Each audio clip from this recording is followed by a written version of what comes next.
really took you off guard. Let's fuck the EQs up a bit. What's going on? Nothing much. This week has been pretty... You need to reset that. Jesus. Within the first 5 seconds, you're already so crestfallen. Well, it's just taking it out of me. So this week has been pretty chock-a-block. I've had social commitments as well as commitments to the podcast. We've been a bit on the offensive on the social medias. On the social medias. On the social media, to the extent that someone told us to chill the fuck out. Yeah, close friends being like, you are completely suffocating my feed right now with screen grabs. So. I think it's absolutely quality content. Do you? Oh, thanks very much. 71 likes on one picture. Do you know what? Yeah, I know. Unfortunately, it was Euronymous. And it did look quite a staged photo as well. But as of today, I checked, we currently have 1 million followers. We have We've hit the big 100. Yeah, 100 bones. So we're practically famous. Deduct a fair 25%, which are probably bots. Yeah, We're probably I'm just waiting for that blue verified blue badge. check. Yeah. If there's one thing in life I want is to punch an anglerfish and the blue check. Yeah. Have I not told you about my anglerfish thing? No, go for it. I've made it my life. Skip to the end. Basically, I want to punch the ugliest thing in the world. And I think I've you. seen those. I think I've seen those fish. There's beauty in horror, though, isn't there? So you've had quite a busy week. I have, as it takes me absolutely forever to make us sound professional. And this is the product. We're gonna try and be a bit more professional and try and be as eloquent and well spoken as possible. That mainly is to do with me and me. So mainly to do with the two people that contribute to this podcast. I throw you under the fucking bus every week. Yeah, so no one believes that you do this, but you edit yourself to sound as though you are articulate, eloquent, quite direct, like you know the topic, that you're well researched, that you're confident, that you are. And now we lead into my problem, which is that I pause the stuttering quite a lot. dunderhead. And I was just saying, I've got like a cache of words just cycling through my head, and I'm just trying to pick which one I want to use. Which I could literally be here for an hour just thinking of a single word. Were you able to commit any of those words into the One second, hang on. The problem is that you edit yourself very well, and you sound good for the most part throughout the podcast. I don't know whether you do it out of respect or out of disrespect to me to just leave me be. So I do sound slightly moronic at times, but maybe I'm just being too critical. Well, we're in our infancy. My end goal of this entire podcast is essentially just to collect a whole bunch of words said by you and then edit them together so I can have you say anything as some form of character assassination. It's going to be hellishly racist, but you don't even have to edit that. Podcasts are the deep fakes of the digital medium. I'm going to make you say whatever I want. Well, you've had a busy week. I'm going through one of those phases of just finding everything just abhorrent. Like, everything is getting under my skin and pissing me the absolute piss off. And what exactly is this? Well, one of the things that's really just effing my Jeff up at the moment is my YouTube... targeted ad algorithms are completely skewed. They're totally off, and I don't know what has happened. I don't know how Apple is listening to me. And if it is listening to me, it's selective because it's got nothing to do with me. And I'm not, I mean, I can tell me about your smart meter. Brilliant. That's fantastic. Eco-friendly, brilliant. Show it. I'm not going to click on it, but I can tolerate it. How can you get angry over this? I'm sure there's more damning things that they're trying to sell you. No, it's just really fucking annoying. Like, the things that they're targeting me with are people that look like me. So like bald men. They've got the skull shaver. Yeah, sitting in overly expensive gaming chairs, like really garish gaming chairs, just filming themselves. Like these tech bros talking about, you want to know how I got 300,000 Bitcoin within the past like 30 minutes? And this guy, he's got like What's your problem with Bitcoin that? We now. could do something with that. We could do something with that. No, but it's every time I start to try and watch something, it's one of these guys staring at me, trying to sell me a pyramid scheme. And now they got to the point where one guy who looked almost like a doppelganger of me. I wait for the 5 seconds and then I go skip, and then when I watch something else, he crops up again, a completely different video, waves at me and goes, "Hey dude, I saw that you were watching my last ad, but you didn't click through to the actual training." It's intrusive, isn't it? It's so intrusive, and I don't want to know. I literally don't care. Like, the thing that really aggravates me more than anything else, not the fact that it's a pyramid scheme, but it's their attitude. It's like the bro attitude that they've got. Like, hey, bro, you want to make money without having to go to university? You want to make money just by sitting on a fucking horrible gaming chair like this? You know, that's all based on language dumps from what you've been searching.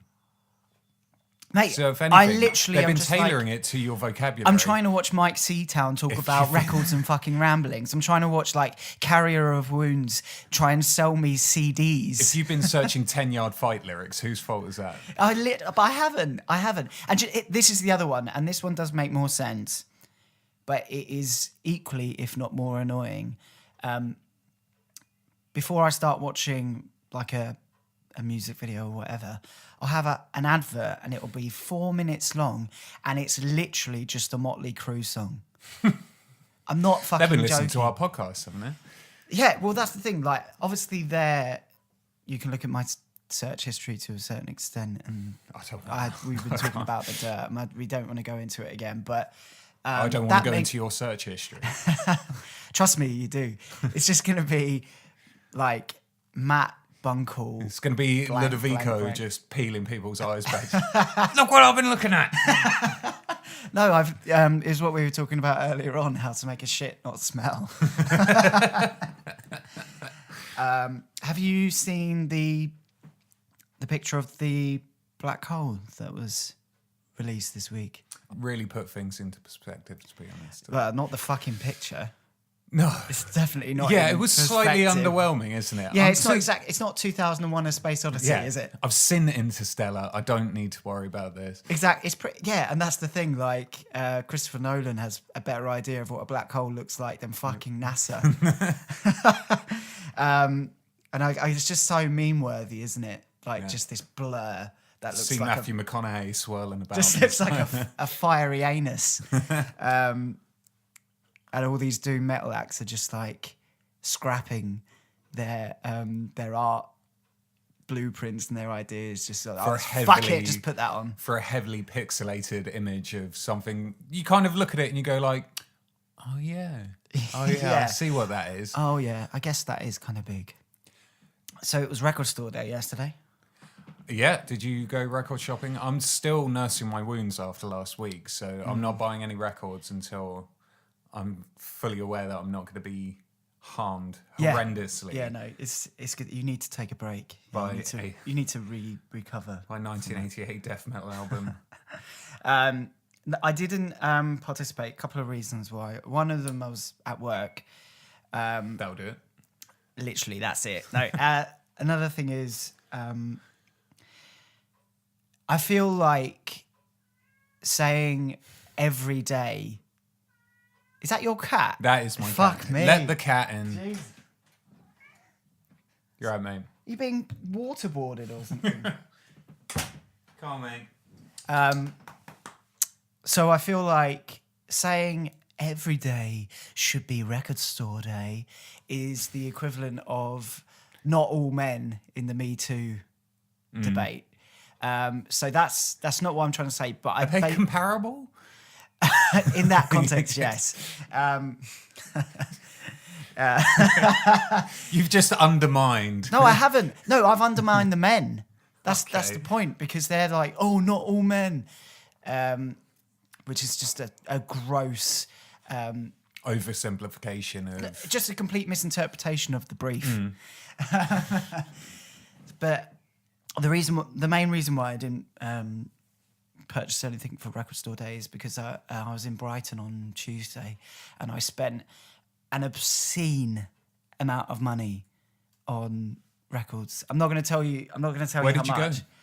I went to some kind of music exchange store, and usually, this is another thing that's actually kind of, the more I think about it, it has pissed me off.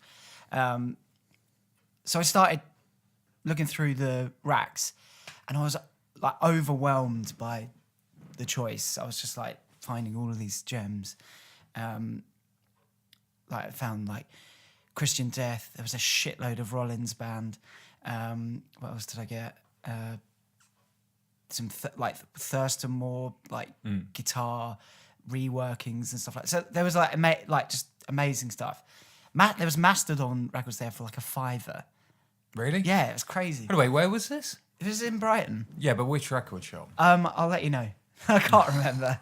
No, I just remember the last time I went there, I think I picked up John Carpenter's score to Escape from New York.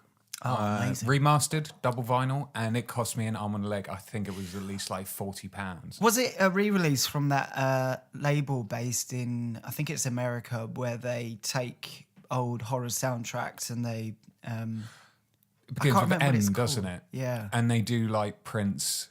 They do not amazing Prince. packages. Sorry, Prints, not Princes. Or Princes, sorry, Prince.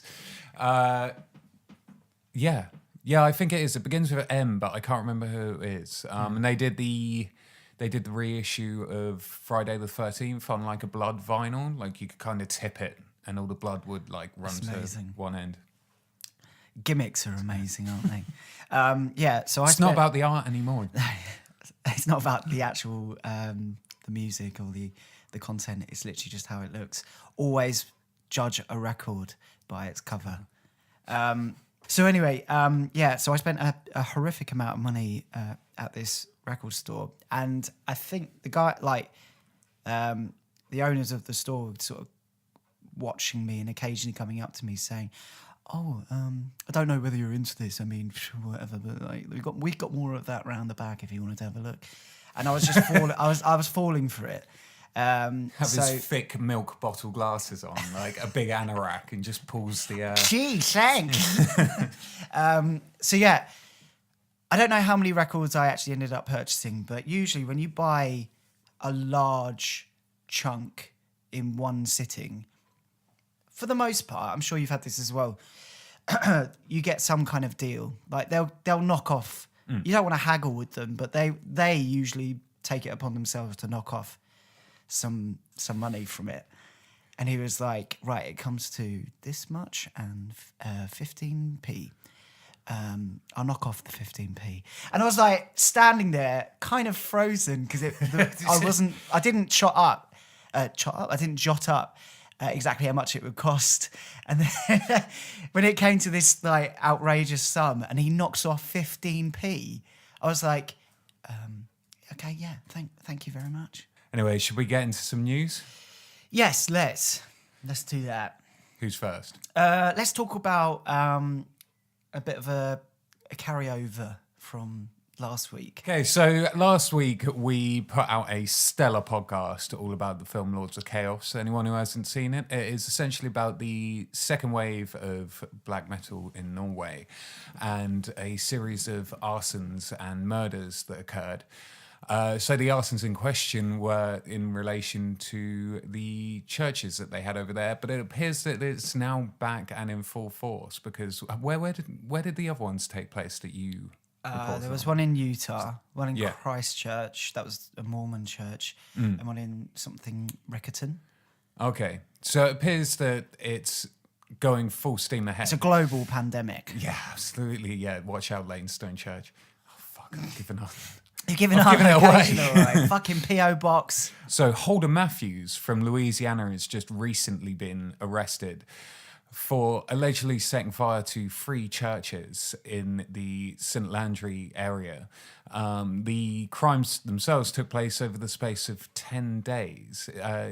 He's a 21-year-old musician, and the churches in question were African-American churches. Oh, fuck. Yeah. Idiot. So, however, I think it's worth mentioning that he's not a racist because he has plenty of black friends, or at least his black friends said this about him. So, reporting to CNN, an acquaintance confirmed to CNN that Holder Matthews is not a racist and that the churches were a victim of circumstance. So they just wrong place, wrong time. This is literally the equivalent of "How could I hate women?" My mum's one. However, I think it was on his Facebook, he seems to have the same feeling or the same motive that the guys from Norway had back in the early 90s, which is trying to kind of reclaim what Christianity took away. Yeah. However, he seems to have the same sentiment for other people, not just himself. So he said more black people would look into ancient beliefs of pre-Christian Africa. If they were to look into that, they would be horrendously offended at the takeover that the Christian churches had. So I don't know. It's difficult to. I mean, he's an idiot. He might not be a racist, but he's a fucking idiot. Yeah, which is a common thread with a lot of people that we discuss, isn't it? Yeah, a lot of They're people, not racist, but they're all fucking bringing idiots. us down. They're all into the same style of music as us, and we're all being lowered down to their same level. So he's a musician, is he? He is, and he is the sole member of a band called Pagan Carnage, who just a day after the... You're right there. Joking on my dark arts. You managed to get it in there. Yeah. A day after the burning down of St. Mary's Baptist Church in Port Bar, a video was posted on the band's YouTube page called Diabolical Soul Feast. The last lyric to that song is, "The Holy Church is now destroyed." Oh, So premonition. Yeah, well, so I had a chance to listen to the song and it's fucking terrible. Is it? Yeah, it is nonsensical and it doesn't really sound like it has any drums on it. It just sounds like someone playing a empty glass bottle. How is with a Chris Fenn? drumstick. How is Chris Fenn nowadays? He's got a new job. I told you, he's back. And having looked into it, he apparently has only 1 like on his Facebook page, Oh, thanks, which Mum. he now has 2. Oh, Matt! God's sake! Mate, you've got to be a patron of the arts, haven't you? Yeah. Can you send me that link? I can. Yeah, just because I want to like it as well. I'm going to follow this guy. I like how follow my the shit out of I like how my laptop just gave me a definition of the word like. You sure you want to like this band? Although I don't know. It looks like everything's been kind of ripped out of his profile. So I don't know whether the police have the power to kind of yeah, go it into an probably account is. and... Something probably is like accredited to evidence in a courtroom. But other than church burnings, which is, dare I say, a hot topic at the moment, when was the last time you committed to watching a Simpsons episode? A long time ago. I did go back to it quite some time ago, and also to Family Guy, because I fucking hate Family Guy. Really? Or at least I fucking hate what Family Guy is now. But when you look back at those old episodes and you look at it through more mature eyes, you do miss quite a lot of, well, mature, but you do, shut up, but you do miss quite a lot of the humour that you wouldn't get when you were, say, like 14 years old. Yeah. However, from what I heard, they've been in a bit of a slump lately. And I guess that's probably going to continue now that they're owned by Disney. Now that everyone's owned by Disney. Everyone's owned by Disney. Netflix, good luck. It's corporate synergy, man. Godspeed and good luck. So the reason why I bring up Simpsons is because in a recent episode, I just hate this so much. Like, it just angers me. It perturbs me so much. I don't know why. I think it's because I'm not the biggest fan of gimmickry in anything. Like, when it's too niche, it just doesn't work. Unless you're like a diehard fan, which, to be perfectly frank, I am not. Especially of Simpsons within the past decade, at least. But are you aware of a Simpsons... Oh, it just hurts me to say it. A Simpsons metal band called Oakley Dokley. Oh, the Ned Flanders. Yeah, the Ned Flanders tribute.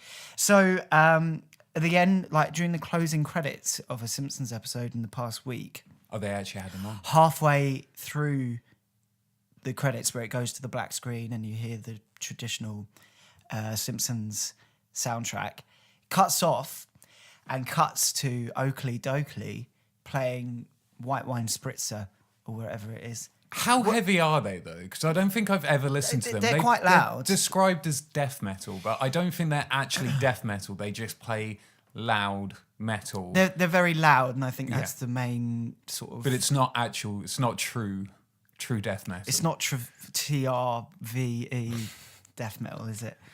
But have you had a chance to watch it? I saw images of it. I had the option to click play. So you're telling me that you came into this new segment having just not angry. fully... No, just angry. Like seeing it, thinking that's annoying, and then just passing judgment on it without even like committing to like going from start to finish with this. Like, no way. Does anyone find this funny or inventive though? This is the thing. Like, if I'm going to be brutally honest, it is great that a metal band, especially one as hyper specific as a Ned Flanders metal band, can appear on an institution such as Simpsons. I mean, it's good for metal if you want to fucking go that way, and it's good for the band, and you know, some people probably found it funny, some people probably found it interesting, and might have gone to check them out and stuff like that. But are all band members left-handed? I don't. They're really not trying, are they? I fucking don't know. Why is Ned Flanders left-handed? You fucking Is he? idiot. Yeah, he opens a shop. Oh yeah, The yeah, left-handed yeah. Emporium or whatever it is with left-handed can opener. Yeah, that was in Simpsons Prime, wasn't it? But I would say, in general, about this segment or whatever you want to call it, it's probably about as funny as any Simpsons episode in the past decade. Yeah, It's such a travesty. Like, it is literally one of the biggest shames in modern contemporary pop culture, how poor Simpsons has become. I mean, put me on a fucking desk saying The Simpsons has been terrible for the past decade. Change my mind, and I will sit there and I will debate it. But to be perfectly frank, I can't even be asked to do that. I don't know what kind of demographic finds it funny, because I can't imagine any self-respecting metal fan it's people who find and I'm probably going to get shot for this, but people who find Bill Bailey's cover of Enter Sandman with the horns funny, it's just, it's really like, probably you're over 40 years old. We're going to get fucked for this, aren't we? Taking it out on the older demographic. Yeah. The worst thing in the world is musical comedy. I hate musical comedy with a passion, apart from Flight of the Conchords. Oh, yeah. And I'm probably going to narrow that down to season 1 of Flight of the Conchords. I don't know. There is some funny stuff out there. Like, even bands that aren't intentionally a comedy band or a comedic band. Like, bands That's not to say I don't like humour. I just don't like all-out comedy. Oakley Dokley, good luck to you. Especially when The Simpsons is cancelled. No, it's not. No, when it is. Oh. You had me scared for a Good luck second. with your career after that. You're either going to be earning the big bucks or you're going to be sued out of your asses. So Handbrake turn into what we were talking about previously. And it does have something to do with... There does seem to be... Everyone's on the fucking internet right now, and everyone's getting rolled up. Crazy. And it's Can not you just believe it? it's not just us. So it turns out that there's another petition. Everyone's back on change.org. I know this. Yeah, so apparently we've had this amazing discovery, although I downplayed it earlier, of the black hole. Probably one of the most important discoveries ever, I'd say. Can you think of one that's more important? Evolution, gravity. Yeah. Well, they didn't really discover it though; it was already there. Yeah. Pentagram. Oh, and no, that is it. That is it. Yeah. So apparently there's a group of people in America who want to name the black hole after the late singer Chris Cornell, who was a singer of Soundgarden and of Audioslave, but the less said about that, the better. He also contributed vocals, I think vocals to Flotsam and Jetsam. Okay. Yeah. And I couldn't see that on his Wikipedia. And well, which is my main source of all fact information. Or fiction. And I think he also did some stuff with Alice in Chains as well. Wouldn't surprise me then. Yeah. Same era, same area. The black hole has already been named. Do you know the name of it? Oh, please tell me. So I don't know whether I'm pronouncing it correctly because it's a Hawaiian name. It was named by Larry Kimura, who is a Hawaiian professor who helped, was obviously instrumental in discovering the black hole. And was it NASA?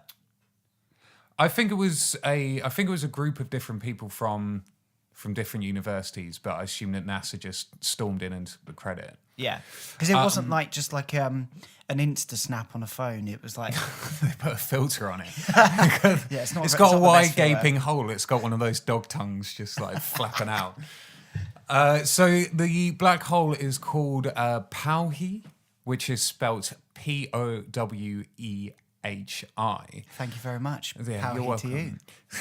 Which, to be honest, is a pretty fucking great name. If I don't see a band come out named Powie or someone name their album Powie or use the translation of what Powie means in the not too distant future, it'll be a great shame. So apparently it translates, or roughly translates, to the adorned, fathomless dark creation. Oh. Or embellished dark source of unending creation. Yeah. Which is dark source being a sauce rather than a liquid-based condiment, such as Brown's, gravy. HP brown sauce. Which I think is a pretty great name.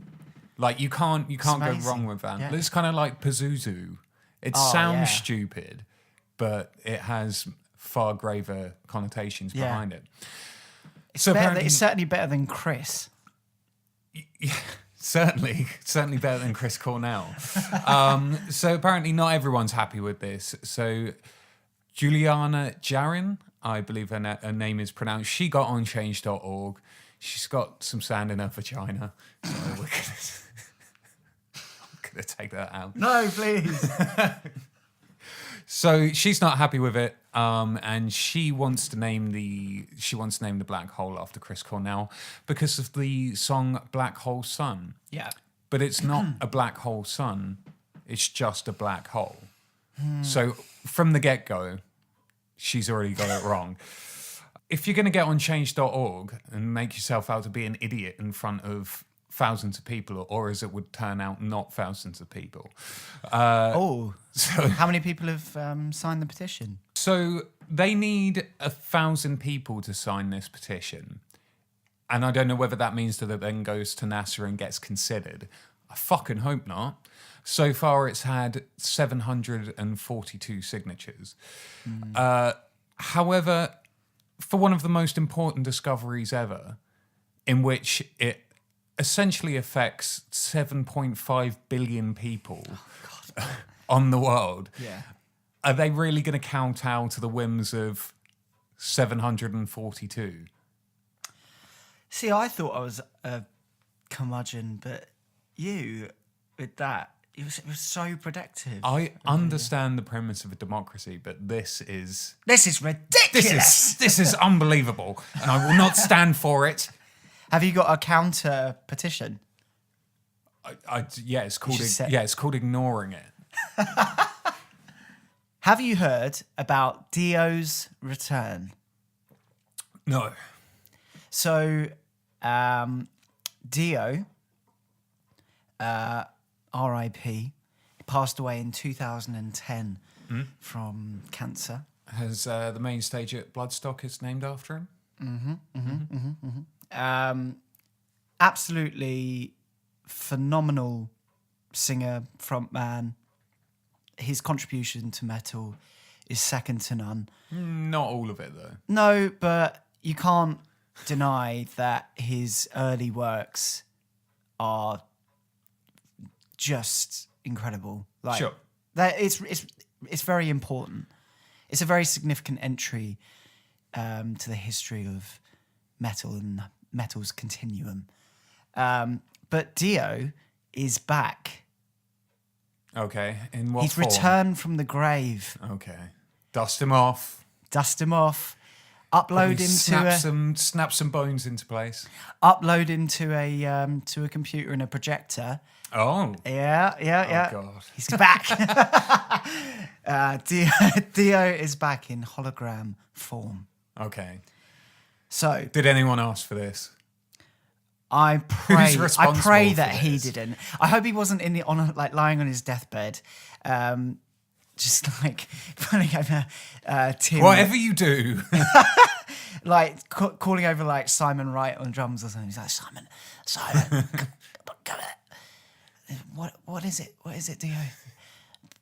My final dying wish. And I was like, what is it? What's it, mate? Watch this performance of Tupac. Coachella. That's fucking amazing. Got the idea. It's fucking amazing, isn't it? Either that, or what he's actually saying is, I want you to take a picture of my coffin and upload it to Instagram. What's that? You want to be a hologram? So basically, back. Tickets have gone on sale for Dio's hologram tour. Oh, God. In the US. It will be backed by Dio's disciples, so Simon Wright on drums, Craig Goldie on guitar, Scott Warren on keyboards, along with Bjorn Englund on bass, and vocalist Tim Ripper Owens, Australian, and former Lynch Mob frontman Oni Logan, and he'll be providing additional vocals. Do you want to have some kind of...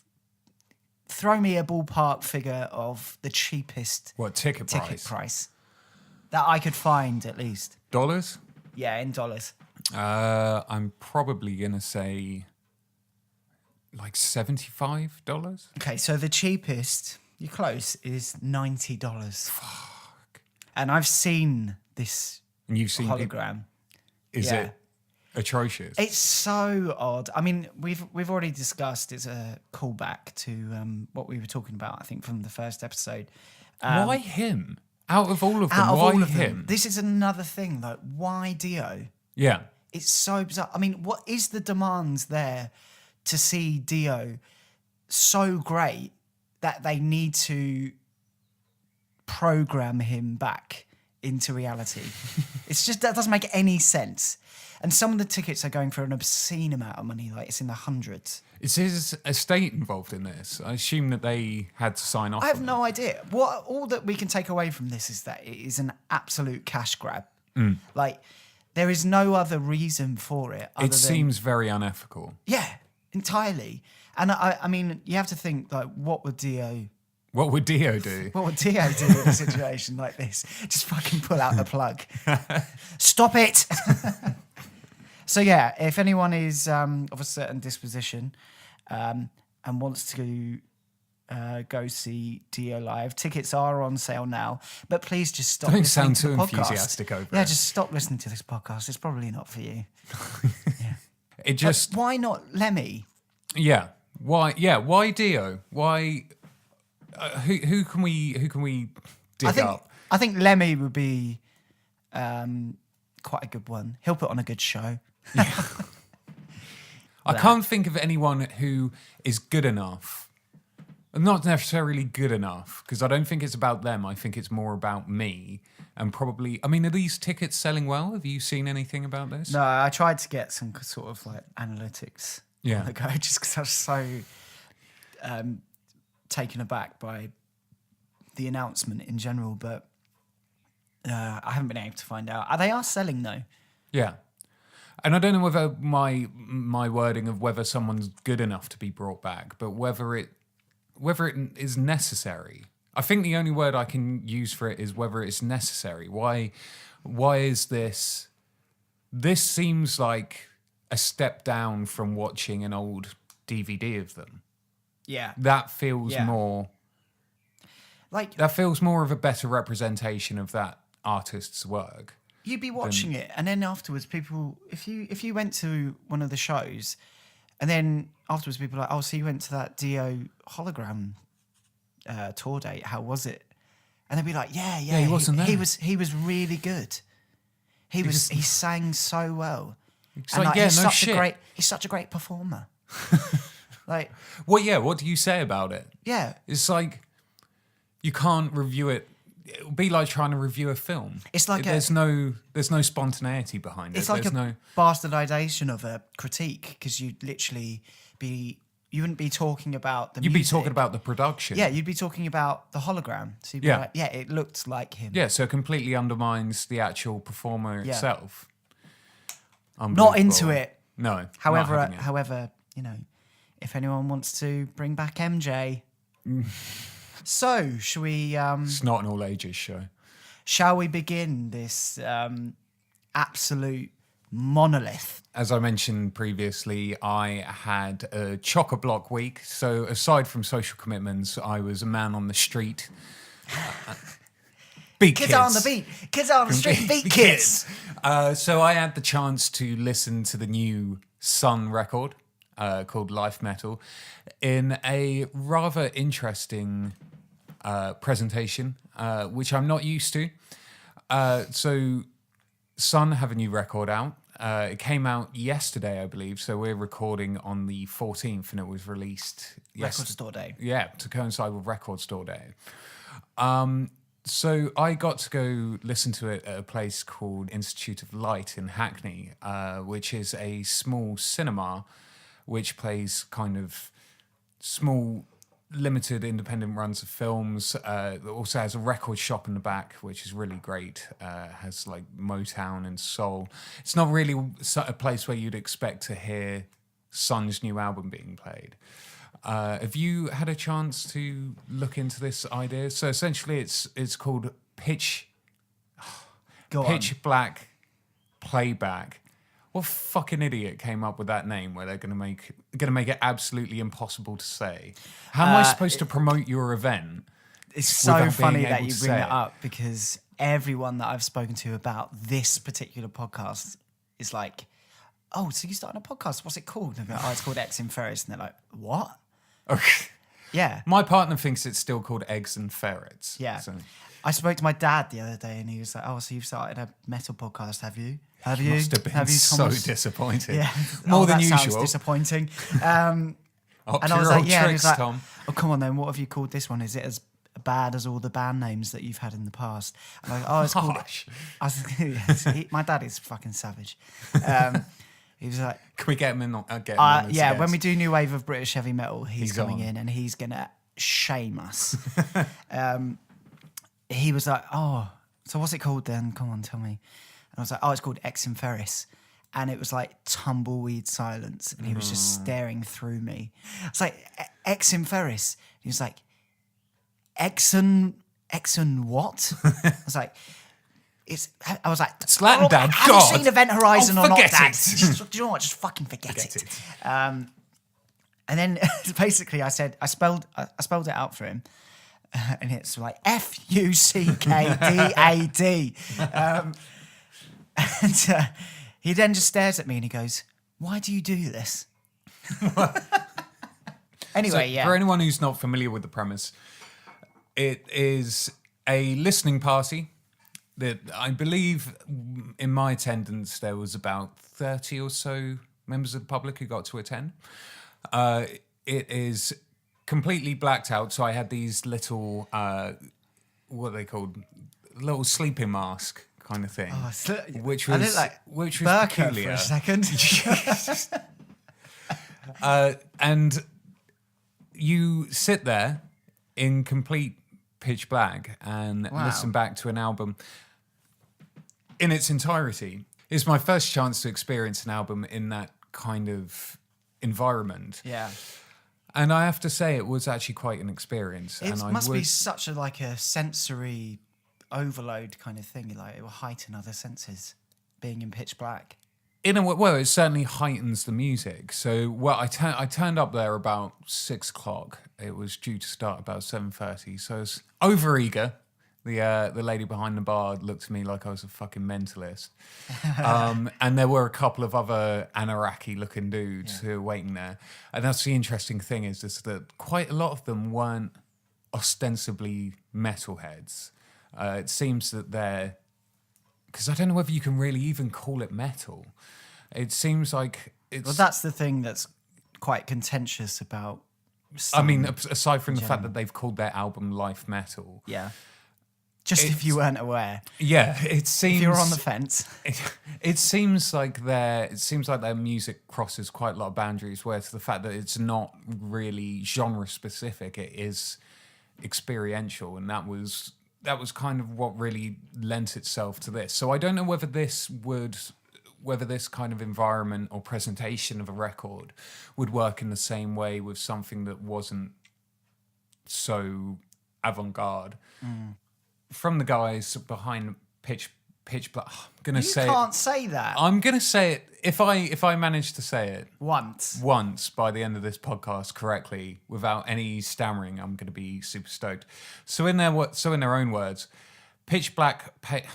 Oh my lord, this is amazing. Pitch Black playback isn't aimed at audiophiles. It's simply for lovers of damn good music who still value the album as an art form and who want to hear their favourite records and exclusive first plays through the most immersive, detailed and visceral sound experience possible.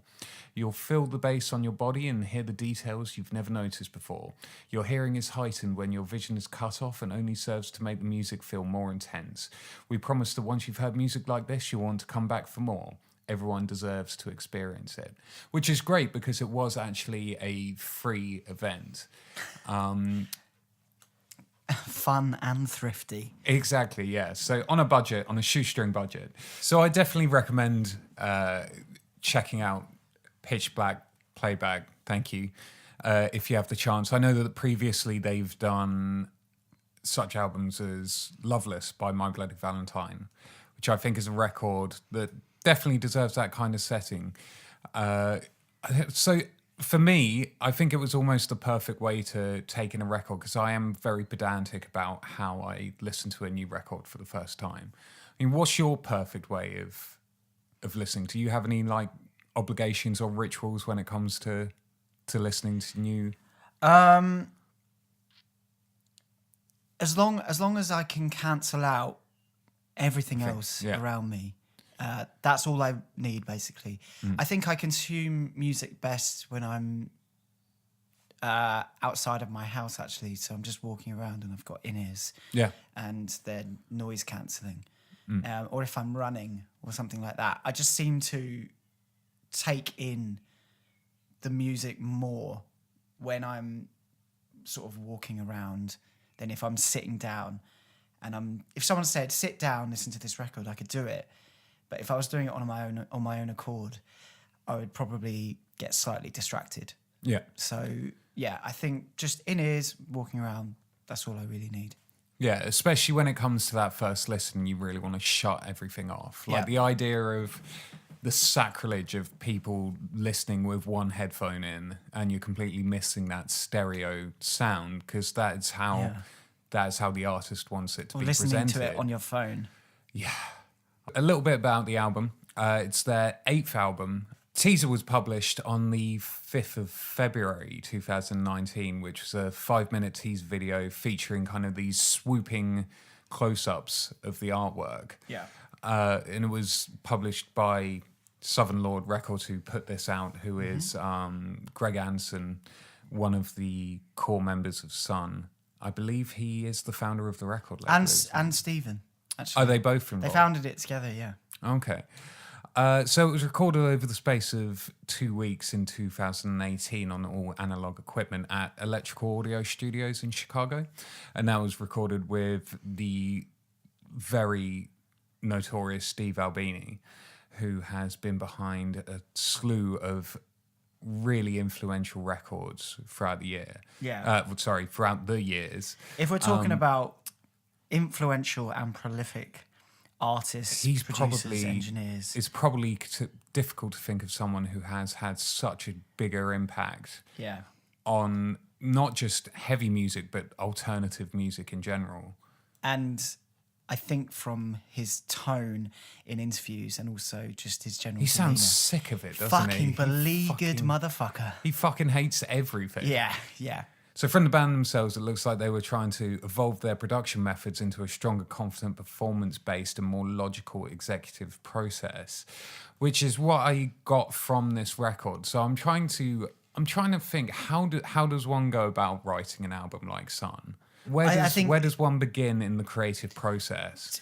From what I can ascertain is that every album that Sunn go into predominantly starts with a concept rather than a collection of riffs or anything like that. And there is a strong conceptual backbone. Because I don't think that they've, even though it's easy to kind of deride them, I don't think that they've ever really put out the same record twice. No, never. Yeah. And that is something that would be easy to fall into is that there's a constant evolution of, or revolution to their music rather than a continuation, which is what makes them such an intriguing band, because you can never tell what they're going to release next. So yeah, that's what I think. I think that's their root inspiration, is coming up with an idea and going, how can we expound upon this? How can we bring in orchestration? What have we not done in the past? This, that, and the other. And I think it is quite an arduous process. They're very much like Steve Albini. They actually make me heave how prolific they are. So it's not like they spend like 8 years between Monoliths and Dimensions to Canon, not doing anything or just touring that record. They are constantly working. And considering they don't even live near each other anymore.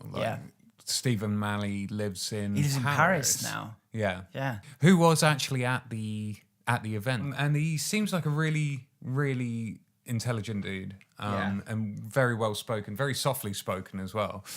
And that is something that I realised from listening to a few interviews, reading and listening to a few interviews, is the fact that they seem to be in on the joke of what the band is to a lot of people.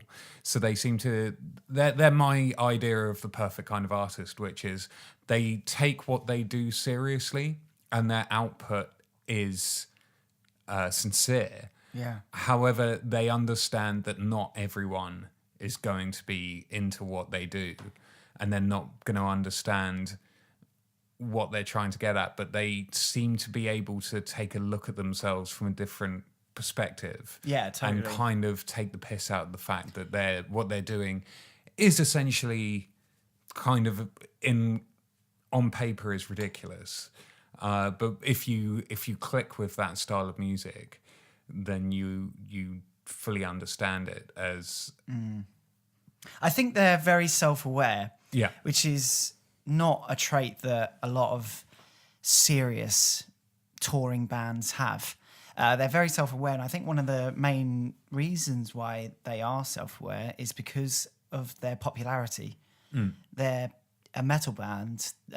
Greg and Stephen have literally been involved with hardcore punk. That's hardcore, punk, metal for decades, even prior to Sunn, and which is very much an underground movement. And then to be propelled to sort of the level that Sunn are at today, you sort of have to embrace the humour in things as well.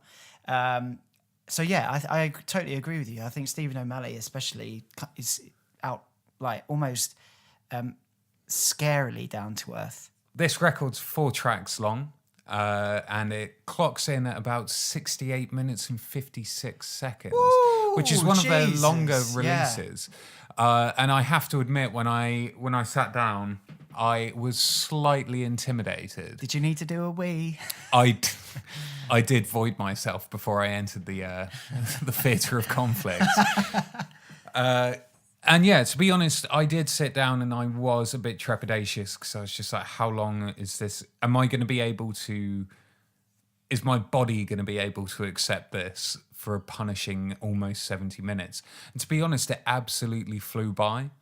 And I don't know whether that is down to the immersive experience of it, or whether the record is just one of those records that's written in a way in which it just flies by. There are quite a lot of times when I've listened to bands that have shorter songs, and a minute and a half can feel really long compared to a band that has a well-paced 15-minute long song. That seems to go by much quicker, and I don't know whether that's down to the songwriting or whether it's just being able to handle that amount of aggression for, a minute and a half. Well, it's interesting because I think Stephen... I keep calling him Stephen like he's on my fucking... he's on your Facebook friends list. Yeah, like I've got him on speed dial. Oh, Stevie. Yeah, I think the thing is with Soma,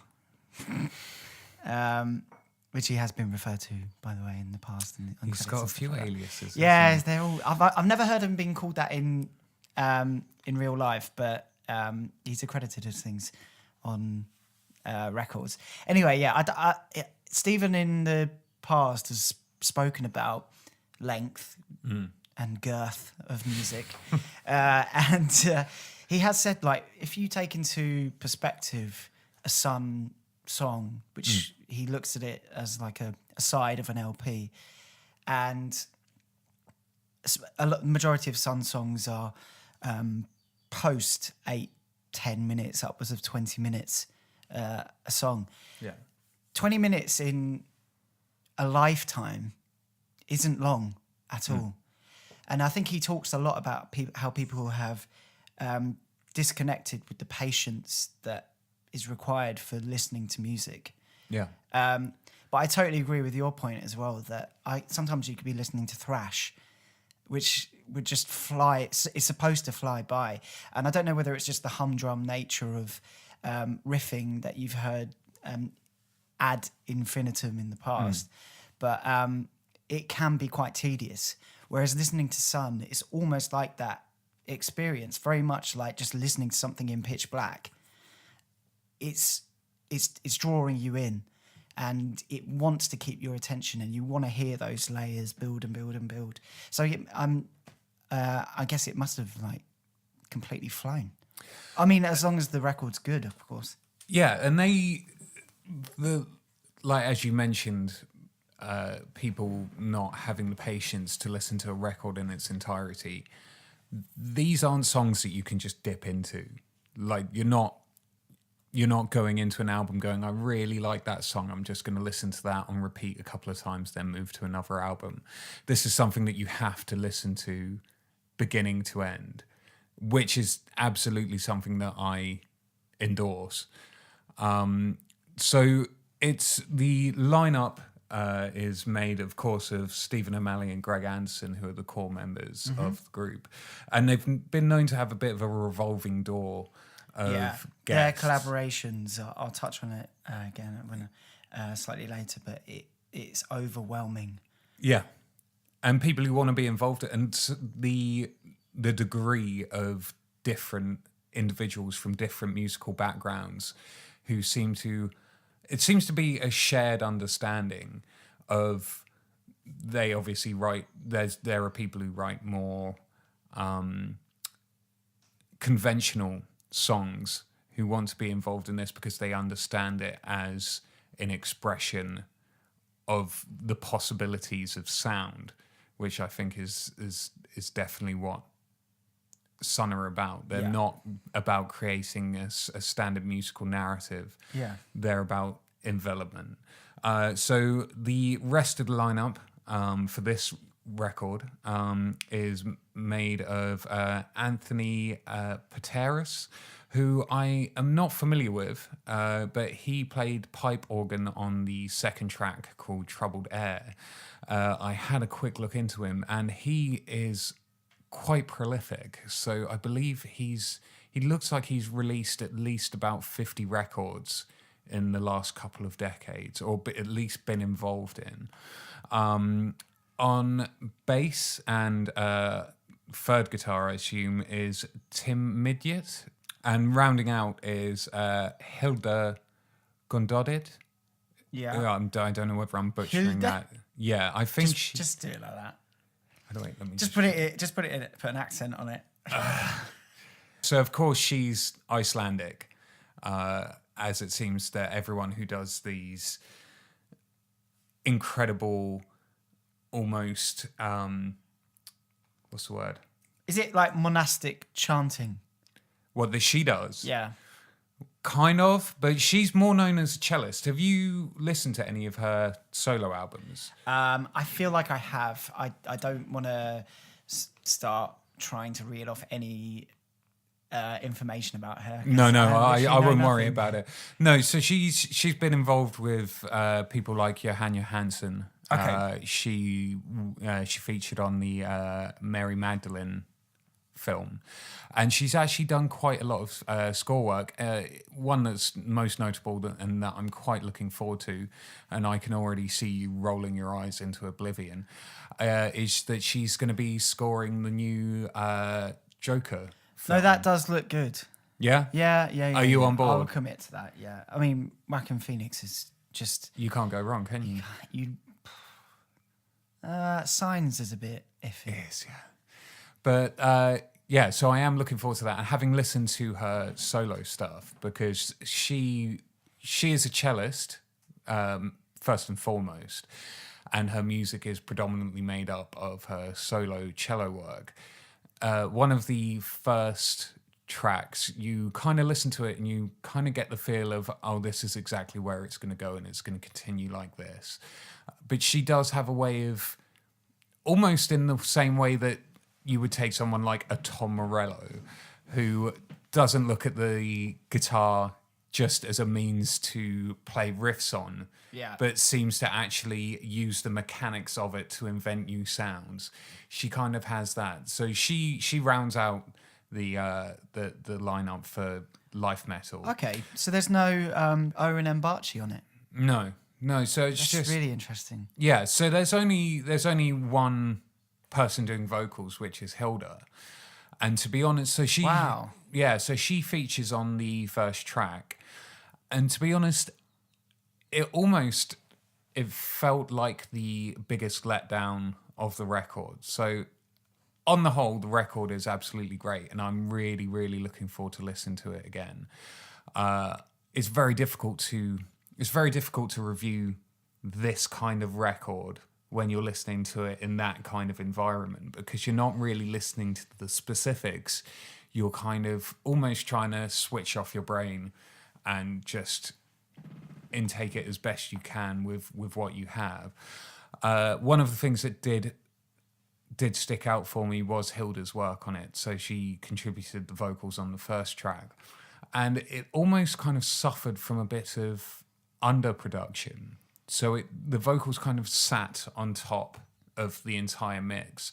It didn't sound like there was a lot of reverb involved. So it felt like she was singing directly in your ear, which was a bit disconcerting because it kind of took you out of this massive wash of sound and then brought it kind of grounded it back down, which is not what I was looking for, especially in the first track of the record. Right. Maybe later on, once you've been surrounded by this for so long, bringing something like that would almost be a little bit of a shock to the system, but having it that early into the record kind of took you out of it slightly. However, the other thing that she commits to the record is cello, and not only cello, it's actually electric cello. Radical. Yeah. So and I think it is worth noting that it is an electric cello because it does present a certain amount of tension that you wouldn't get from a standard acoustic cello. And it is a real kind of nails on chalkboard level of tension that punctuates certain elements of the album. The last, I'd say, it's difficult to say. This is the thing, is that, as I mentioned, it really flew by. So my grasp of how long a section was going on is pretty much impossible. I'm going to say the last 10 to maybe 15 minutes was nothing but quiet cello. This kind of low droning held note over and over again. But they kind of laced the entire album with her work, and it really punctuated it with these searing melodies. And this album is very melodic. I think that's what people kind of, when you think of Sunn and you have a passing familiarity with Sunn, is they go, oh, it's the band that plays slow. Oh, it's the band that are really difficult to listen to. But quite a lot of their music is quite uplifting and quite melodious. It's very euphoric. Yeah. And that's the thing with this record is that it never felt oppressive at any point. It almost felt, euphoric and kind of freeing. Yeah, and that's my takeaway from it is... Is it a softer album than their... No. I mean, that's also another thing that's worth bearing in mind, because I didn't realise that they were releasing a second record this year. Yeah. Again, with Steve Albini. Yeah, so they recorded it in the same recording session. The second album is called Pyroclasts. Yeah. There's no information about it currently, but I believe it's set to come out in around October time. Okay. Towards the end of the year. I assume that we're probably going to find out a bit more about it in the coming weeks once the dust has settled with this. And from what I've heard, it's more meditative than this one. Oh, wow. What did Stephen O'Malley say on the day? He just shared his appreciation of the fact that it's possible to hold these kind of events in which it really supports these particular kind of artists. Yeah.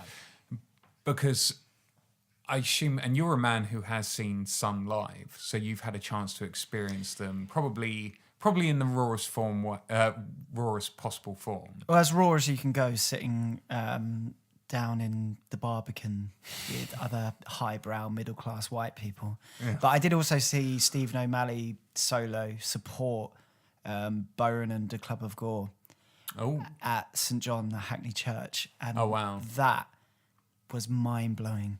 Sunn were incredible, but just seeing Stephen O'Malley derobed, just going through the motions with all of his stacks and preamps. Yeah. It was just I know it's such a cliche when it comes to Sunn and Stephen O'Malley and Greg Anderson as well, about their sound and their tone and the volume of their work.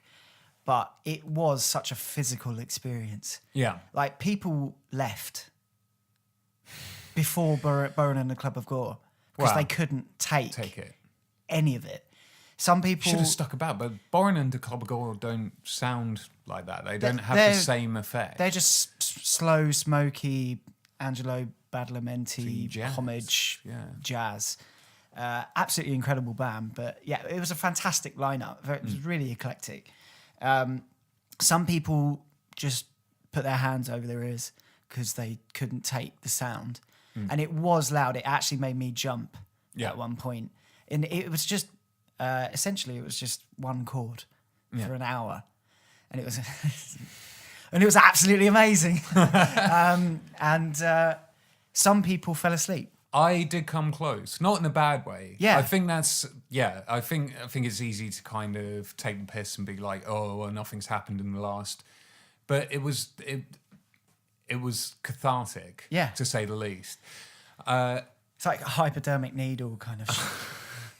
And with this record, if it is a companion piece, I do very much look forward to the second part, because with this, it never stopped. It wasn't where it had like a slow build up, or it had long ebb and flow parts where you'd wait for it to kind of quiet down and it would come back in. For an album that's near on 70 minutes long, the entirety is full on amps at 11 playing really heavy riffs, which I thought would get grating after a while, but it absolutely didn't. And maybe it's just the benefit of where I got to listen to it. But what are your feelings on? Because I mean, obviously they did White 1, they've done White 2. They say the Black 1 isn't a continuation of that theme because it's apparently spelt one rather than numerically one. But the only thing that I can compare it to in terms of people who release these larger concept albums in which they have one album that has this feel and one album that has this feel is, say, something like Baroness, Yellow and Green, which Yellow had a very different sound to Green, and probably more recently Panopticon, which was the Scars of Man on the Once Nameless Wilderness. Ulva as well. Yeah. And Swans, definitely. Yeah. And for me, I feel like sometimes they sometimes miss the mark by producing all this huge amount, and it is such an undertaking to create this huge amount of work. But whether people can take that in all in one go, I feel it's slightly overwhelming. So I really appreciate the fact that they're releasing this at the beginning of the year and then releasing their second album later on, rather than doing it all in one go. So which is kind of funny, isn't it? Because it's been 3 years. Has it been 3 years or 4? 3 or 4 years since Canon. 4. No, 2015. Yeah, so 4 years. 4 years, yeah. Yeah. So they've it's been been about busy 4 boys. years, and now you're saying, "Oh, I'm glad that they're releasing this one at the tail end, start of this year, and then we've got a break. Thank God, they're going to come back later this year so we can absorb more." But I revel in pretty much any Sunn release and their own work outside of Sunn as well. I think Stephen O'Malley and Greg Anderson are auteurs in what they do. Like, they are at the forefront, and there is a reason why they're so big. Yeah. So I haven't listened to live metal. No, but I wanted have you been. to sell it to me. And are you going to buy it? On I'm going to Record Store listen to Day? it first. I'm really looking forward to listening to it. The From what it sounds like, from what you're saying, is it sounds like a culmination of things that they've done in the past. So I'm probably going to lap it up anyway. Yeah, the artwork is stunning as well. Yeah. I haven't had a chance to properly That look at it, beautiful. but it looks like who's the lady who did the artwork? because it's worth mentioning her name. So Samantha Keeley-Smith. And it's actually, it's the painting is by her, and then a guy called Ronald Dick actually photographed the artwork, which I think is a really interesting concept. I don't know how often that happens. Generally, I always thought that things just scanned into a computer and then edited there. But the idea of actually having a physical piece of artwork and then having someone almost celebrate it in a way by taking the photographs of it, and it kind of almost looks like the surface of a dying sun, like these which really, we've all seen. which these kind of rich yellow and contrasting colours. Yeah. But it's really beautiful, and I probably will actually end up picking up a copy. Amazing. Next time I'm at Crypt of the Wizard. However, so that is my very. It's an abridged takeaway. Yeah. Yeah. As much as I can do from the experience that I had. However, you've provided us with a little bit more information on them as artists. Well, you've been holding the fort. Yeah, you've scintillated us. Yeah. Let's give a bit of a background on the band. Yeah. And I've been busy this week. I've been on the campaign trail. So. Have you? Yeah. Been shaking hands, kissing babies. Not in a weird way. No. Not in a Cole Logan way. But yeah, not in a Man of War way. Yeah. So, like I said, I actually feel physically unwell when I think about how prolific the founding members of Sunn are. So, they formed in Seattle, in Washington, in 1998 by Stephen O'Malley and Greg Anderson. The pair actually met through their respective involvement through hardcore and metal music. Greg, while forging his early career in bands such as, like False Liberty, Brotherhood, Statement, and Galleon's Leap, which actually also included Nate Mendel of Sunny Day Real Estate and Foo Fighters fame. It wasn't until his involvement with both Burning Witch, which was alongside O'Malley in around 1995, which was actually following the disbandment of Thor's Hammer, which was the pair's first group. And that was their first sort of collaborative effort, I guess. It's also significant to note that Greg, for Burning Witch, hadn't actually appeared on any of the recordings, I believe, of early Burning Witch. But I think they returned to Burning Witch later.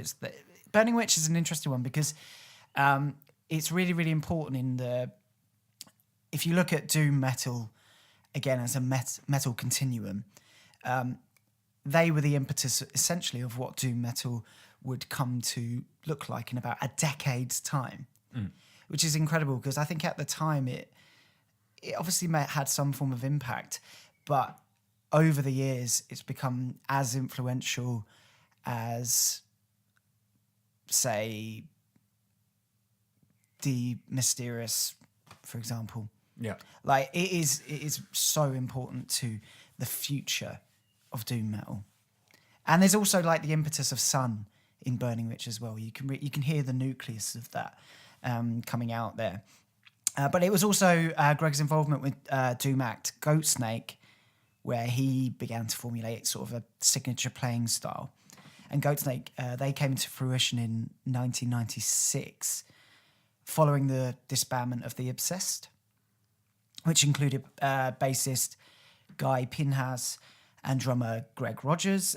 Anderson was also a member of indie noise rock group Engine Kid, which was essentially an exercise in Slint worship. Yeah. Have you ever listened to Engine Kid? I've not, no. Check them out. Okay. They're so good. They're amazing. And it's completely alien to Sunn and Burning Witch and Goatsnake and things like that. So definitely check it out. It's very interesting music.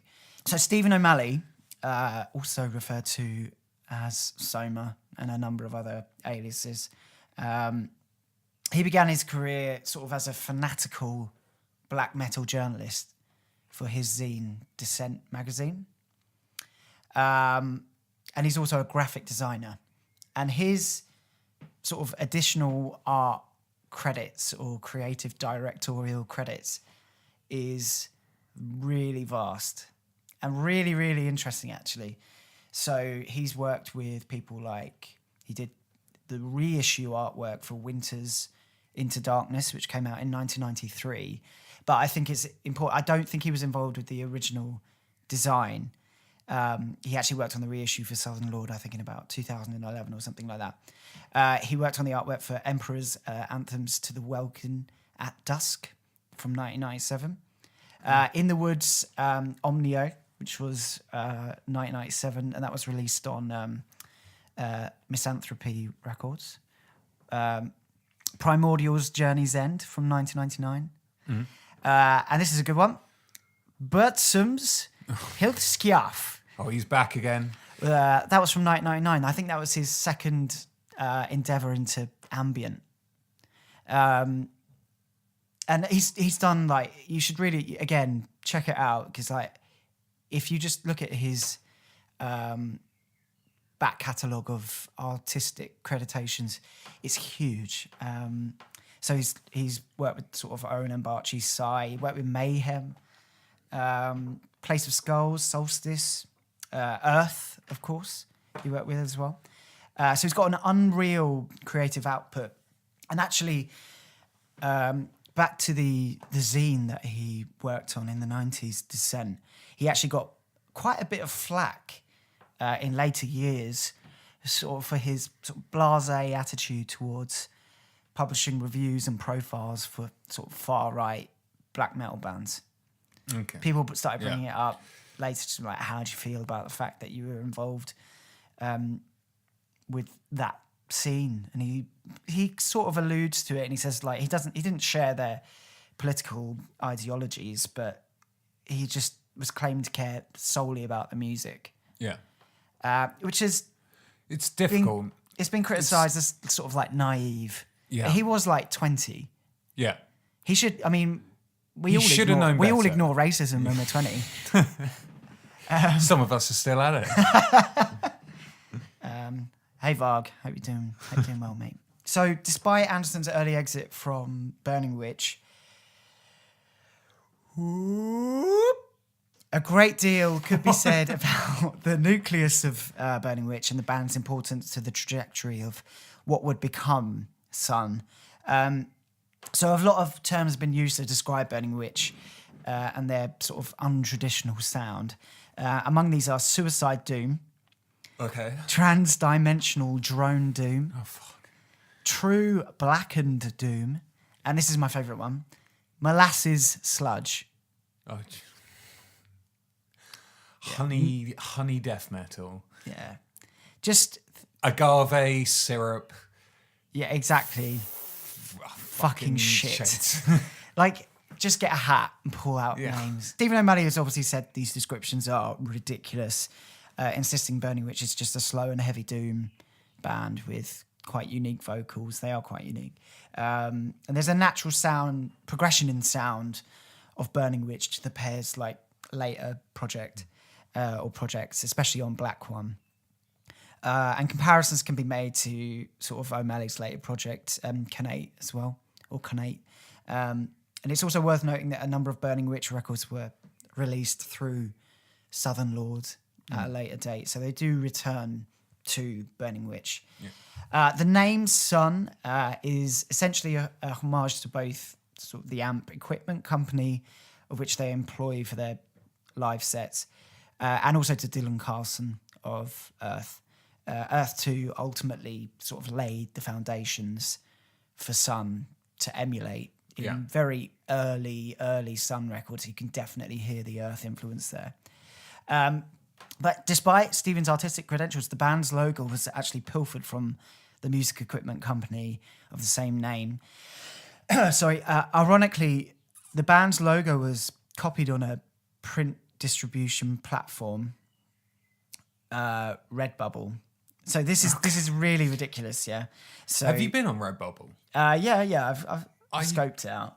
I don't know whether I feel comfortable about buying stuff from them. So I don't know what involvement the artists have. Well, it's interesting that you relation bring to that up, because there was a designer that was designer in inverted commas. He was sent a cease and desist letter from the hosting site Redbubble, due to Stephen complaining about stealing Sunn's design.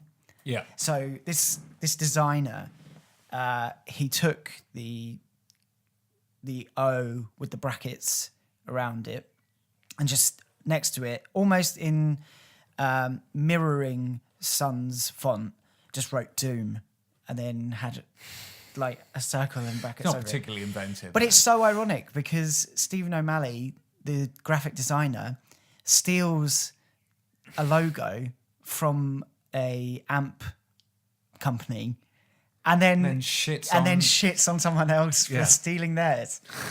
It's crazy. But you can buy their merch on Redbubble. I'm just having a look now. You can get what can you get? You can get iPhone cases. You can get silence. Yeah, you can get notepads. Cash grab. But what involvement do these artists have? Because I have seen even more obscure bands that have merch like Weakling, the early 2000s, I think early 2000s, black metal band from San Francisco, who released only one record and then didn't necessarily disappear into obscurity because they're still highly regarded as one of the most important American black metal bands. But they never released or tried to promote anything further than that. So how has their merch made it up on this website where they're selling tea cozies and whatnot? Yeah, I think it could. It's interesting, especially for Sunn, because Sunn's label is Southern Lord, and they run that label, so it couldn't be any sort of like undercutting from a parent label by trying to get more cash out of a group by like rinsing them the fuck dry with a Sunn tea towel. I love how the fact that they have like H&M models, like modeling these t-shirts. Brilliant. Hey, you like Sunn, bruh? So the guy's name is definitely Chad, or something to the effect of that. The band released the majority of its music through Southern Lord, which was also founded in 1998. However, the band initially released O Void, or O Void, which was their second album on sort of multiple labels, including Rise Above, Hydra Head Records, Dirtier Production, which pressed it as sort of like a double album on vinyl. Additionally, the original pressing of the Grimrobe Demos, which was their first release, that was also released by Hydra Head Records. It was later issued as a double picture record set by Outlaw Recordings and finally reissued by Southern Lord in 2004. So onto their albums in general. They've got 9 studio albums, which makes it seem over a career that spanned decades, like not a huge output. But if you take in, if you include their demos, their live releases, their collaborative records with other artists, their mini albums, etc., I think it which is the length of a normal album. Yeah. I think it equates to at least 30 records. Wow. So yeah, there's a lot to decompact with Sunn. So onto some of the records themselves and just seeing how Sunn evolve over time. O Void sort of had more of a salutation to their really early influences like Swans and Melvins. There actually even includes like an obnoxiously obscure Melvins cover on O Void, Rabbit's Revenge. And I think like it almost starts out more of a comedic group that then grows into this serious thing. Like again, it's that self-aware thing. It's not comedy music, obviously, but there's something, especially like including a Melvins cover. There is something. It's a wink and a nod. Yeah, exactly. Like just the constant endeavour to find the brown note kind of thing. Like they've already had that. I was terrified before I went into this this preview of Life Metal. So their debut proper, which was O Void, is associated with their early influences and precursor and forebears, their sort of future sound. And then that was followed up by Light? Fuck yourself. Flight of the Behemoth. And that's sort of like the real inauguration of Sunn's sound, albeit very much in its infancy. And on that, they collaborate with Merzbow, who I can never pronounce their name properly. I always think it's like Merzbow. Have another run at it. And it also includes that sort of like, it also actually includes on that record a bastardized reinterpretation of For Whom the Bell Tolls by Metallica. I've not heard Have you not listened to it? No, I've not listened to that. It's like they've taken Ride the Lightning and time stretched it to the point where it's like completely indecipherable. It's amazing. It's absolutely amazing. Following this, I would say potentially could be Sunn's most experimental double release, which is White 1 and White 2. It has more of a greater emphasis on collaboration, and there's actually percussion in it, which was pretty much void, I'd say, from previous records. So vocal features include Julian Cope, which is he recites occultist. So My Wall. Yeah, My Wall. Which is fantastic. Absolutely incredible. Yeah. He'll be the sound of Johnny Guitar. I think Stephen that was O'Malley, actually... Sonic Doom. When did that come out? 2003? White 1 came out 2003. White 2 came out 2004. I think that was actually my first introduction to Sunn, was White 1.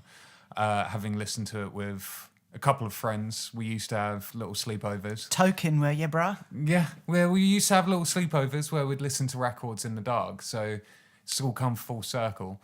A bunch of circle. Yeah, a bunch of sweaty boys in a dark room together listening to Sunn. So sounds like metal fan. So yeah, Julian Cope is on My Wall. Rumhild Gammelseter from Thor's Hammer actually provides chanting Nordic folk on the Gates of Ballard. And then White 2, a year later, actually closes with vocals from Attila Scheisser. Of Mayhem fame. Yeah, I every time I say his surname, I want to say Scheisser. It's Scheisser. Is it size? It's Hungarian, isn't it? Yeah, it's Scheihar. Yeah. But or Shihar or something like that. But I constantly just want to say Scheisser. And that would collaborate with quite frequently, don't they? Yeah. So Sunn have been compared to almost like the amount of collaboration that they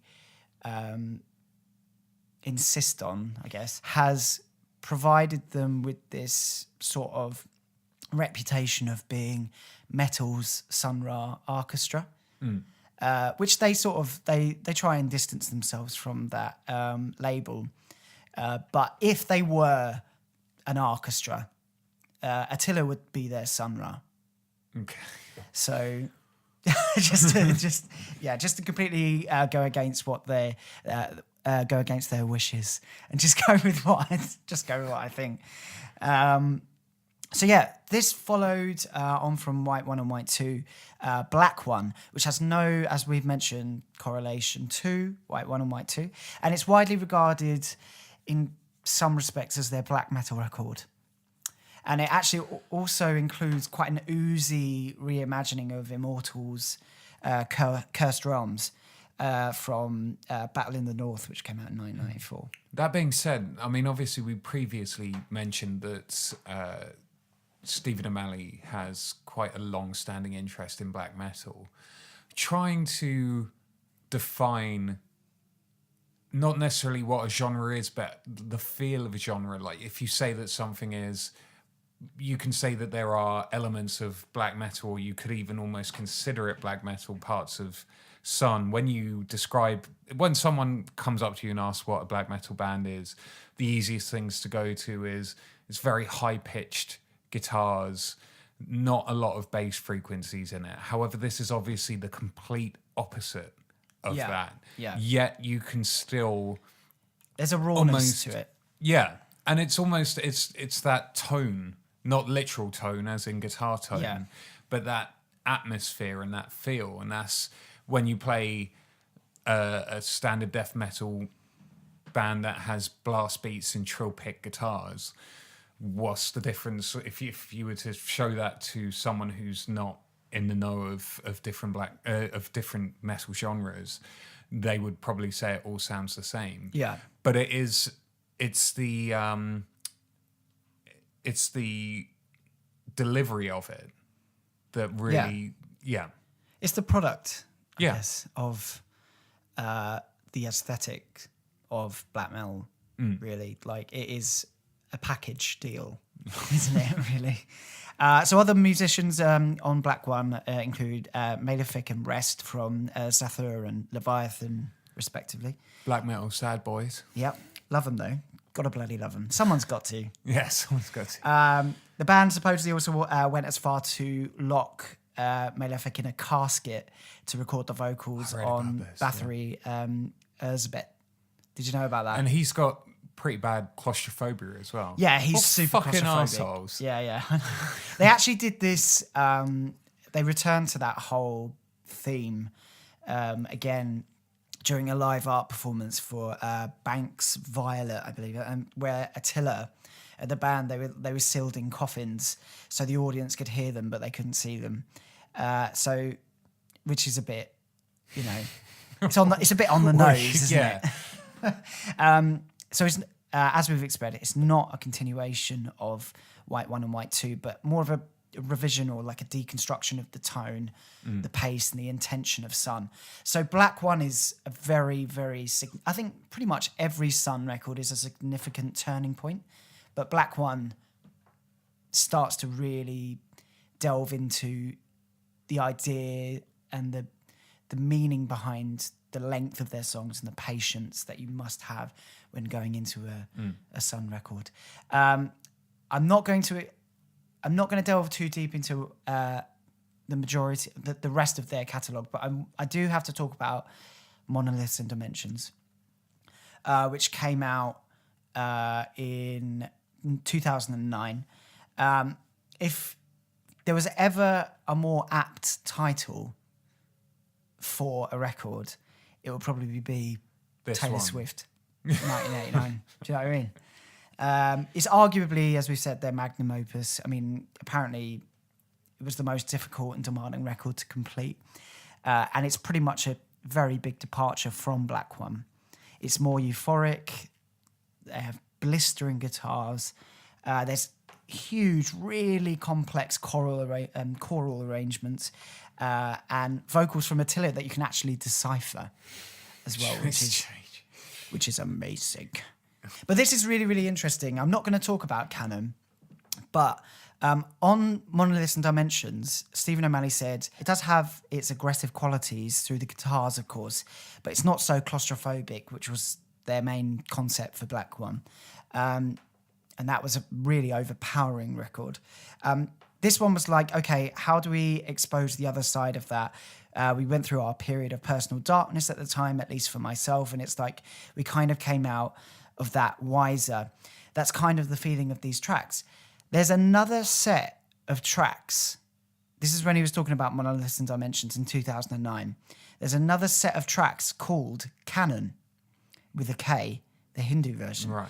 that may or may not be tied into an album, but that had more of a conceptual link to those pieces, which says to me that Canon is really old Sunn material that could have been B-sides or the tracks weren't good enough or strong enough to appear on Monoliths and Dimensions. Yeah. And I think that is the fundamental reason as to why Canon sounds like a bit of an offshoot.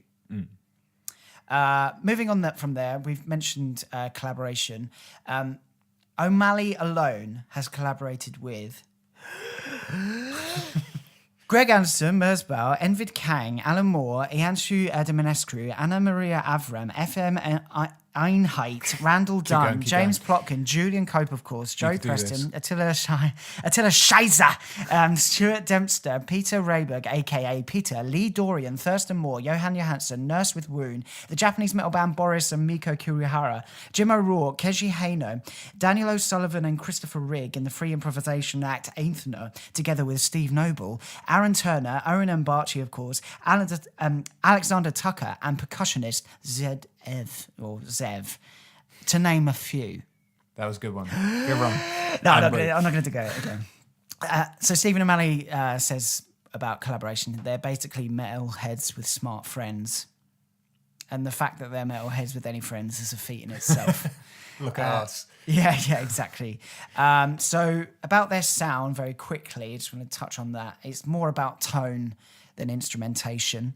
The sound is essentially an evolution through a continuum of like both light and dark music. It's not just about black metal, for example. So sort of like these oceanic waves that they ride on, like sound waves. It's sort of enough to make Moby Dick have a big sick, kind of. O'Malley initially obviously drawn to black metal with Descent fanzine, which led to post industrial ties afterwards. Like again, it's just the progression of how we consume music.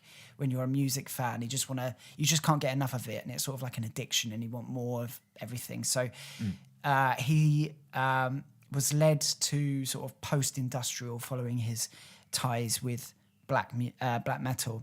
So he used to listen to a lot of people like from cold meat industries like Mortis, Raison d'Etre, Brighter Death Now, and then that sort of progressed then into minimalism and I hate the phrase, but avant-gardism as well, sort of with Lamont Young, Terry Riley, Steve Reich, and all of those minimalist players. And again, you can just hear inferences of that throughout all of Sunn's back catalogue.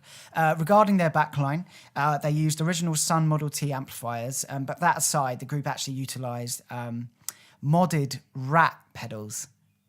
Okay. Do you find that interesting? And they use phase switches as well. Yeah, so I knew about this. So I listened to an interview where they were talking about the fact that given the amount of given the amount of amps that they have on stage, they essentially cancel each other out and create this void when that's not what they're going for. They're going for that proper sound pressure level, the wall, physical fit. Like, I mean, whenever you, because I was going to mention that on the new record, there are parts which feel a bit more sparse, and then there's parts where it feels like a wall of sound, and I hear everyone screaming at their iPhone currently. Yeah, no shit, it sounds like a wall of sound. But there is that dynamic where it feels like it feels more sparse, and then there's a more overwhelming quality to it. And I assume that I haven't seen them live. You've seen them live. Yeah. But as you mentioned, there is that. It's not just the music, it's the feeling and this physical presence of these frequencies. Yeah. And that is the science behind it with the switching in and of itself is absolutely mind-boggling. Yeah. I don't know how they... Well, they work with a lot of people that I think they are if they're the producers, they work with engineers. Yeah. To get the sound that the tone that they're looking for, and it is awe-inspiring.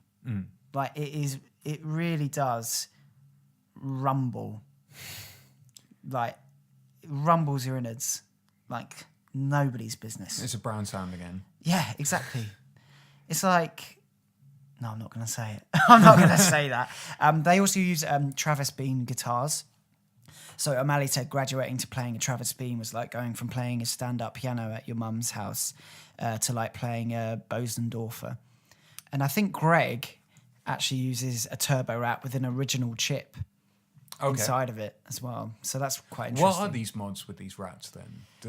I don't know. I think if they just took a rat, it would sound like shite. Yeah. Because I always thought that they were the red-headed stepchild of the big distortion pedals. Yeah. Yeah, I know, which is super interesting because you can't compare any tone to Sunn. No. So I think Greg Anderson has like 16 modded rats as well. Not that he uses all at once, but like he collects them. Yeah. But yeah, it helps the metallic guitar work mixed with all this orchestration. It might sound like something that's quite unique and quite new. I'm pretty sure Celtic Frost did stuff like this as well, though. Performance-wise, they're uniform for the most part for the band themselves, like O'Malley and Greg and the other players that they'll be working with at the time. They're usually dressed as druids or like in robes, and then it's up to the performer to, if it's a tiller, for example, they'll just say, "Oh, fuck it, I don't know, just like get some wood, mate, put it on you and be a big tree."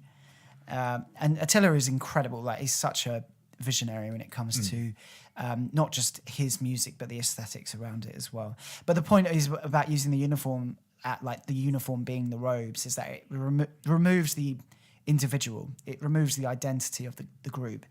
So the ego is gone. So it provides a greater purpose for the music, I guess. If anything, it's sort of like the preamps that are that sort of like cock-wielding, libido, egocentric performer, which I think is something really to embrace about Sunn. It's commendable. Yeah, it's definitely commendable. However, to close off, not all people regard Sunn as a metal band. And it is arguable because they are influenced by a huge swathe of other styles, other players. It's dependent on who they're working with at the time, of course, as well. For example, Stephen O'Malley does a lot of theatre work and Greg Anderson likes crust. So, influence is coming out the wazoo. But a lot of people could argue that Sunn are by no means a metal band, or a metal band that suits their criterion of metal. Okay. So Frisky. So what are they doing on this show then?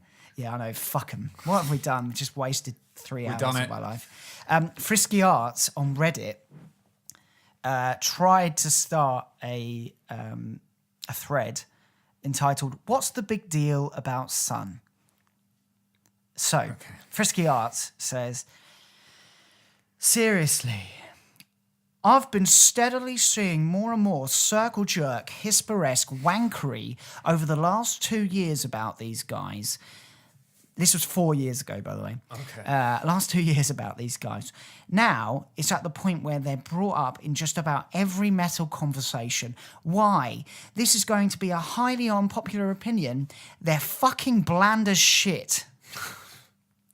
And the majority of people underneath of it said, just don't listen to them then. Yeah, just turn don't it listen off. to it Yeah, then. what are you doing? Someone did compare Soused, which is Sunn and Scott Walker's collaborative R.I.P. record. R.I.P. Scott. Yeah, big time R.I.P. Yeah. Some people compare Soused to Lulu, No. which is a fucking No, insult. that is damning. I mean, to the Soused highest is degree. actually a credible, not just a credible album, but an incredible album. Yeah. Whereas Lulu is a big bag of bollocky shit. Okay, so I think we are exhausted. I think we're done. That was a thorough. It was a thorough Yeah, look at. it's pretty extensive. It was a thorough look at two individuals who their tendrils have gone deep into the metal sphere. So I don't think we can really cover the extent of their musical output. No way. To I the mean, point- Southern Lord alone is just... Yeah, to the point of being all-encompassing. But we hope that is a very... a primer. Yeah, exactly. And Tom did a very good job. Matt, you did a very good job I as sat well. here doing absolutely nothing. Well, Just looking at T-shirts on Redbubble. Right, can I go home now? Yeah, so where can people find us, Tom? They can find us on Instagram, Ex Inferis Podcast, Facebook, Ex Inferis Podcast, Twitter, there's nothing there yet. We Ex can't Inferis get into it. Podcast. I've been trying to break my way into it. Like Oceans, I don't know, what are they up to now? 57. Yeah, something like that. Yeah. Where else can they find us? SoundCloud, they are hosts, and you can find us on iTunes. We'll probably try and work on getting on Spotify and other platforms as well. Just bear with us, yeah, because this is a work in progress. This is a work in progress, and it takes a great deal of time. Yeah, absolutely. To even get to this shit level. So we're gonna be back next week, hopefully. Oh, fingers crossed. Yeah, unless miraculously someone comes to end me. Yeah, me. Yeah. Right. I'm going home. Cool. See you later. So, thank you very much.